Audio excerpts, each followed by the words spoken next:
অনেক বেশি বেকার যুবক কমসে কম হকারি করেও তাদের সংসার চালাতে পারছে। স্টেশনের পাশে যারা দোকান করে আছেন তাদেরও অনিশ্চয়তা আছে, সেই অনিশ্চয়তা দূর করার জন্য আমরা তাদের সঙ্গে আছি। রেলের প্রচুর জায়গা, এখন যেখানে দোকানপাট সব রেলে। আগামী দিনে স্টেশনের পাশে এত দোকানপাট ছিল না, পরে বেড়েছে।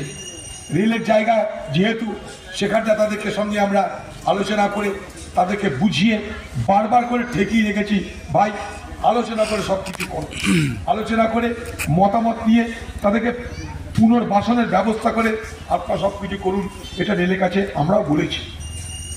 তাই এই এলাকার যারা রেলের হকার তাদেরকে একটা কথা বলতে চাই যে জানি আপনাদের অনেক সমস্যা, কখনো অনিশ্চয়তায় ভোগেন, নিরাপত্তাহীনতায় ভোগেন। ওই এলাকায় আবার চলে আসছে, নিরাপত্তাহীনতায় ভোগেন, এটা খুব স্বাভাবিক, এটা খুব স্বাভাবিক। কারণ কোনো কিছু এখানে স্থায়ী নয় বলে মনে হয় আপনাদের, কিন্তু স্থায়ী নয় হতে হতে কিন্তু বছরের পর বছর এখানেই আপনারা আছেন। তাই নিয়মকানুন অনেক কিছু হবে সরকারের, কিন্তু এমন কিছু নয় যে সরকার নিয়ম করলো মানে এটা নয় যে সারা জীবনে এটার আর কোনো পরিবর্তন হবে না।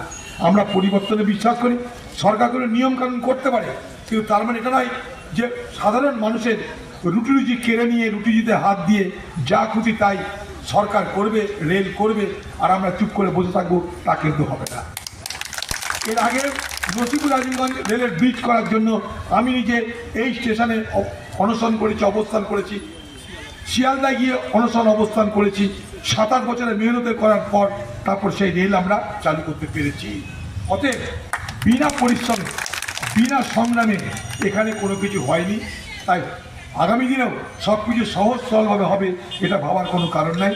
কিন্তু আমরা আমাদের দাবি আদায়ে সংগ্রামের পথ থেকে কখনো সরব না, মানুষের পথে থাকব, মানুষের সঙ্গে থেকে মানুষের দাবি দাওয়া নিয়ে আন্দোলন করে আমরা আমাদের দায়িত্ব পরিপূর্ণভাবে পালন করব।